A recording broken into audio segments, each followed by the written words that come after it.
Hey everyone, am I audible? Please let me know in the chat box.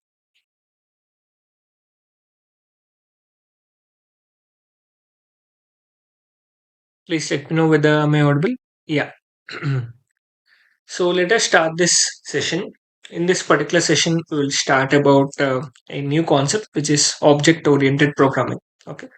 So let us see what do you mean by object-oriented programming and what are we going to first of all see in this object-oriented programming. This and all we are going to see in this particular session, right? So let me share my screen. I hope my screen is visible, right? Yeah. Now, so coming to this object-oriented programming, we are going to have different new terminologies that we are going to learn. And if you are a person who don't know SystemVerilog at all and C++ or any other language, then these are the new terminologies which you are going to have. Okay. So the first terminology we are going to see in this object-oriented programming is class, and we are going to discuss next about object, or you can also say instance. And next we are going to discuss about inheritance and polymorphism. These are the main concepts which we are going to learn, and there are still more uh, things which are present that we are going to see. Okay, so these are the main overview of what we are going to learn in this particular object oriented program, right? Now, let us start with this. What do you mean by class? Okay. Now, in Verilog, we will have something known as module, which was a building block of our coding, right? Now, same like this in our object-oriented programming, we are going to have something known as class. This is basically the building block of our particular coding, of our object-oriented programming. Okay. Now, for a module, how we are going, so in the case of our module, we are going to create an instance, right? So we create one instance. How we create an instance of a module? By calling the module name followed by module instance name, and we are going to follow either by connection by order or connection by name. Okay, like that we are going to create the module instance. Same like that we are going to create the class instance. Okay, that is nothing but our object. But here your module is static in nature, but your class is dynamic in nature. Can anyone tell me what do you mean by static and dynamic? What do you mean by class is dynamic in nature? Here my class is dynamic in nature. What do you mean by dynamic in nature?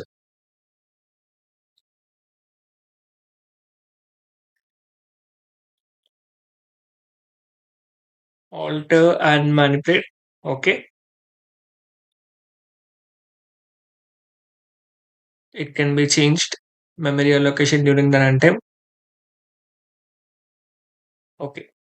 So for the class, we are going to allocate the memory during the runtime, and you need to explicitly create the memory for your class. You need to create the explicit memory. If you are going to create the memory for this class, then only the memory will be created for your class, or else no memory will be created for this class. How you are going to create the memory? When you are going to create the object. Okay. So those are all things we are going to see. Okay, how to create the memory for your class, how you are going to create the instance of your class, how memory allocation is happening for your class, and all we are going to see. Okay, so your class is just like a blueprint. This definition I think you have heard for years. Like your class is nothing but a blueprint, blueprint, blueprint. Okay, yeah. So let us see what do you mean by blueprint and what is your class and all. Right now, your class is a data type. It's a basically data type. So many get confused like a class is like a model. No, model is not a data type. It's not a data type, whereas your class is a data type.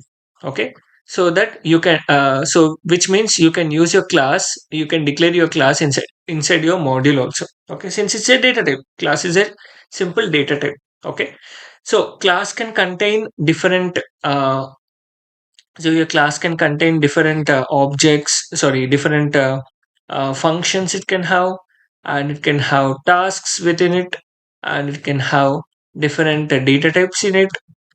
Okay, so it can have different data types, functions, and tasks in this particular class. Okay, yeah.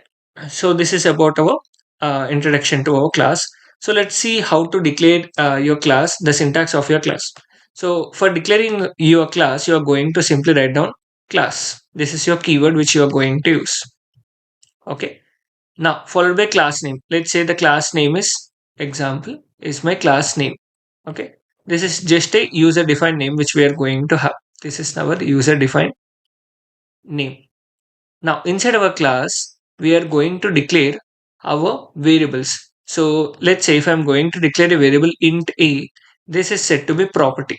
So, inside our class, whatever the variable which we are going to declare, those are set to be properties. Reg b, this is also one of the property, and logic c, this is also one of the property. Okay. So, whatever the variables which you are going to declare in your class, that are known as your properties, and followed by end class. That's it. So this is the syntax you need to have. Okay.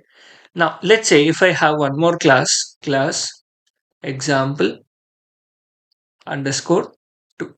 And in this class, let's say if you are going to declare a function int add with one of the variable as int a comma b comma c and some function body we have and followed by end function and end class. Now, if you are going to declare a function or a task inside your class, that is known as method. Okay. So if you are going to declare your functions and tasks inside your class, then those are known as methods. Is there any class name declaration rules like Java and SV? No. You can declare any particular class names. Like you can follow the properties or the rules which you have followed for your module. Okay.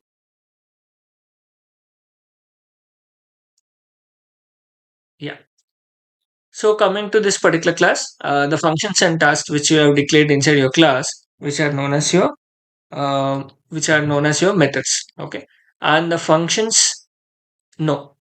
And the functions and tasks which you have declared inside your class is nothing but your methods. Okay. And you cannot declare one class inside another class. So if we have a class and we cannot have one more class declared inside this particular class. No, this is not acceptable. Okay. Yes. So this is how you're going to declare your class and the terminologies we need to remember. Okay. So if you are going to declare any variable, then it is known as a property. And if you are going to declare any function or any task, it is known as your method. Okay. Yeah. Now tell me, if we are going to create a class which is known as example, and if we are declaring three variables int a, reg b, logic c, what do you think? Is the memory will be created for these three variables a, b, c? No. So as I've said you, class is nothing but a blueprint. So what and all the particular things that should be present, that and all you're going to represent in your class, but no memory will be created for this particular class. If you want to allocate some values inside your properties, or if you want to allocate some memories to this particular variables, then you need to first of all create the memory. Okay. So that steps we will see. So the step number one is we need to create the handle for the class. Create the handle for the class. And the step number two is using the handle, we need to create the instance for our class. Create instance using class handle. So how to create the instance and how to create the handle, let us see. So if we have a class which is example, so for this I am going to create the object or the memory. Okay. So how to create it? So create instance, or you can also say or object. Both are same. Okay. How to create it? You first of all create the handle. What that is nothing but my step number one. So I'm going to take my class name followed by ex underscore h1 is nothing but my handle name. I've created my handle. Create the handle. Now using this handle, you create the memory for your object. Sorry, memory for your class. Okay. How you're going to create, or how you're going to create the instance ex underscore h1 is equal to new. So a memory will be created or an object will be created for this class, and this class handle will be pointing to this particular object. This is nothing but my handle, which is basically pointing towards this object, where this object is going to contain the variables A, B, and C. Now, the value of A will be equal to 0 since it's an int variable, and B will be equal to X, and C will also be equal to X. So like this, the memory will be created, and this particular handle now is going to point to an object or a memory. It is basically pointing to that particular thing. Okay. So this is how you're going to create it. Is it clear, guys? Handle is nothing but it's a alternate of your class name. So using that particular class handle, you are going to refer, or you are going to point towards a memory. Okay. And using the class handle only, you can access the properties or methods which are present inside your class. Instance is nothing but it's a memory which was created, and your class handle is pointing towards that particular memory.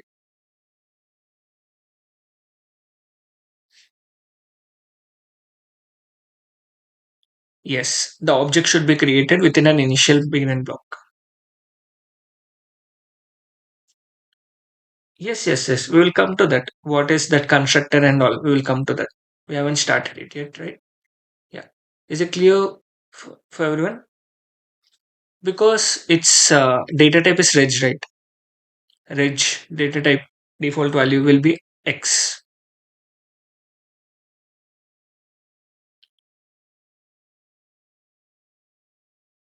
Okay. Yeah. Now, so this particular new keyword which we are going to use here, this is known as constructor. So using this new keyword, we are creating an object for the class. Is it clear, guys? Yes or no? Up to here, is it clear? Any doubts or any queries?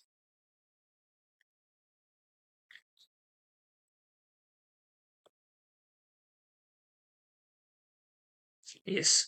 So let me share the playground and let me show you some examples.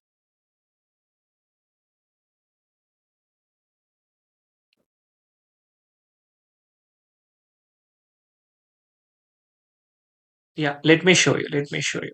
1 minute. I hope my screen is visible, right?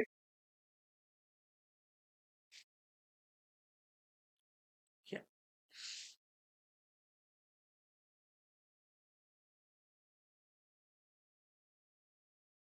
So module test, and in this I'm creating a class example, and this class is having two variables int a and b.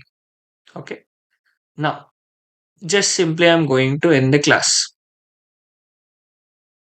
Now if I want to access this particular variables, okay, how I'm going to do? First of all, I need to create the handle for this class. How to create it? Example ex underscore h1 is my handle.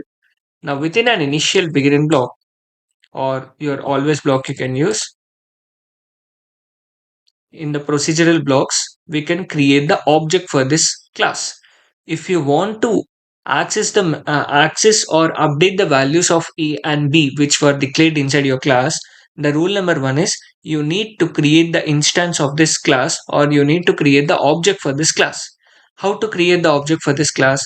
You have declared one handle, right? Using that handle, you're going to write down ex underscore h1 is equal to new. So this is how you're going to create the object for this class. Create the object or instance of the class. Okay. Now here the new keyword which we are going to use, this is nothing but my constructor. Is it clear now? Is it clear for everyone? Whatever the confusion you got, is it clear? I think someone has asked Bhavana, I think. And others? Yeah. Okay. Now, so let's say if I want to assign some value of A, or if I want to assign some value to B. Okay. How I'm going to use? I'm going to use my handle name ex1 ex underscore h1 dot A is equal to 10. Let me display that dollar display the value of ex underscore h1 dot a is percentage d comma ex underscore h1 dot a. And let me end this end module.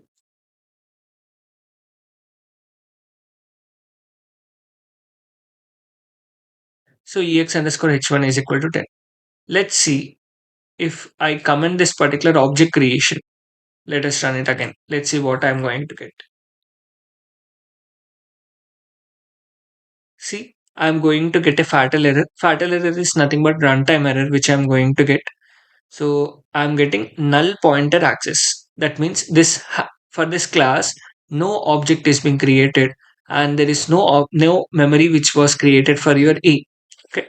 So you cannot access or you cannot update the values of your variables or your methods. Okay. So first of all, that is why you need to first of all create your object. Then only you can update or you can able to access these properties which you have declared inside your class. Is it clear now?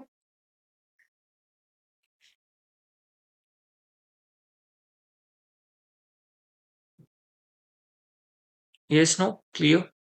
Please let me know in the chat box.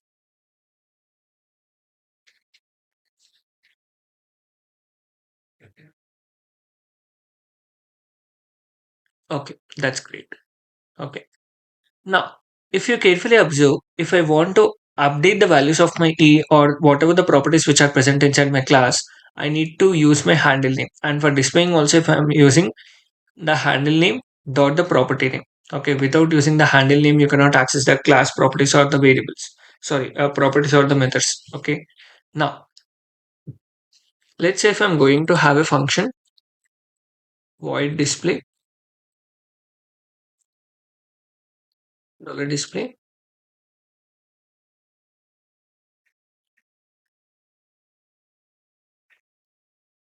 Just simple function I've written. Now, if I want to access this, if I want to access this particular function, then I need to first of all create the instance of this class, and I'm going to ex underscore h1 dot display. Okay, and I'm going to call the display function. Let's see what is going to happen. So it's just displaying I'm inside the class. Okay, so this is how I can access my functions, or if I have a task, that is how I'm going to access it. Okay. Yeah. So any doubts or any queries in this?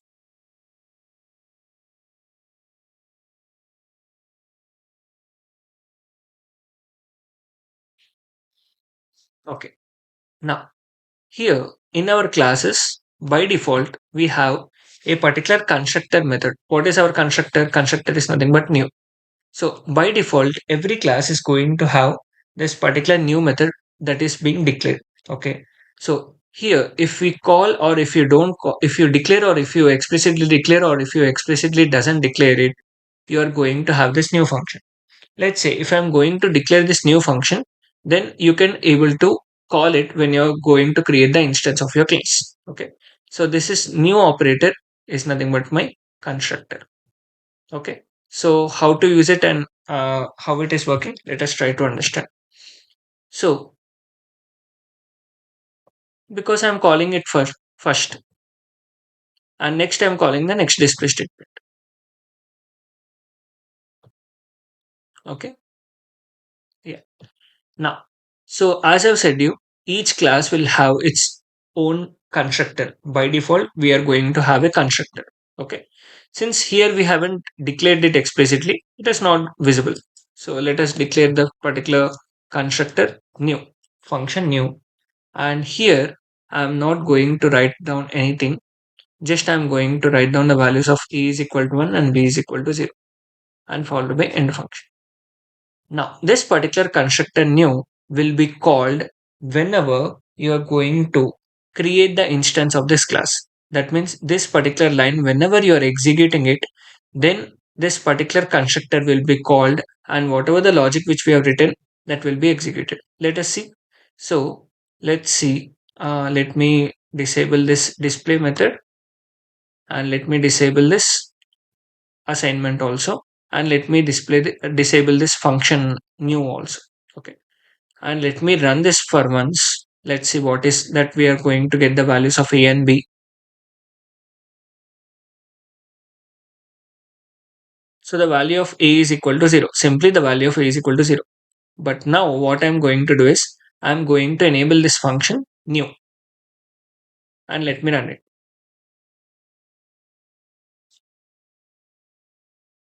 See?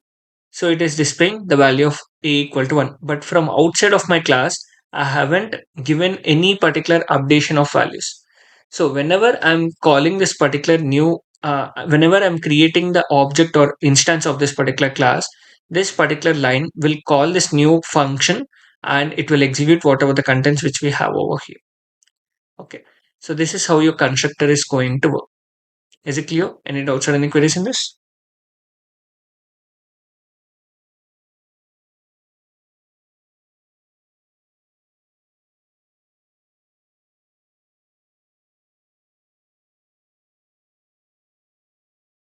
Which one do you want to override?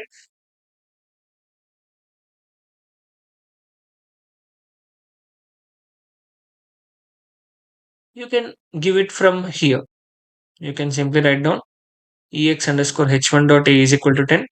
Then the last updated value, that is 10, will be updated. 10 is being given.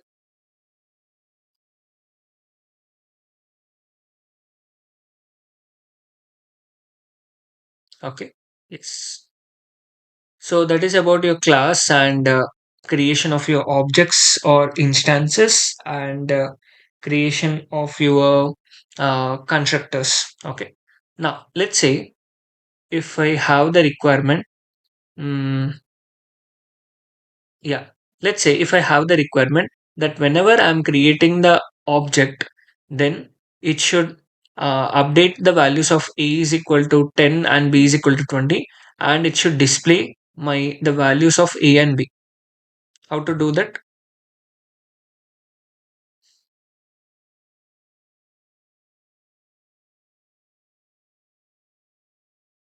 So let's see. So what I'm going to do is I'm going to simply write down a display statement over here. A is equal to 10 and b is equal to 20, and I'm going to write down simply $display, or else I can call this function display. Okay. And here I can display the values of my A and B. A is percentage D, B is percentage D, A comma B.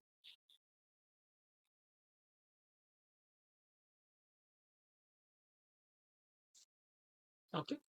So like this, you can use your new function for initializing your variables or for creating for basically whenever you are creating your object, if you want to have any initial values or any particular initial conditions, you can use your constructor and you can achieve that particular functionality. Yes. So my question is, whenever you are going to create the instance of your class, you need to have the default values of a is equal to 10 and b is equal to 20, and you need to call the display function. That is my question. Okay. So for that, we need to do this particular thing. Yeah. So if you have any doubts or any other queries you wanted to discuss, you can discuss with me. So that's about this particular session. So in next session, we are going to see about how exactly you are going to work with this particular objects and how you're going to deal with this object assignments, or if you want to copy one object with another object, and this keyword, super keyword, like copy operations like deep copy and shallow copy. Those and all important things which are little bit confusing that we are going to discuss in great detail, right? Yes. So that's about this particular session. If you have any doubts or any other queries you wanted to discuss, you can stay and discuss with me, or else you can leave this session.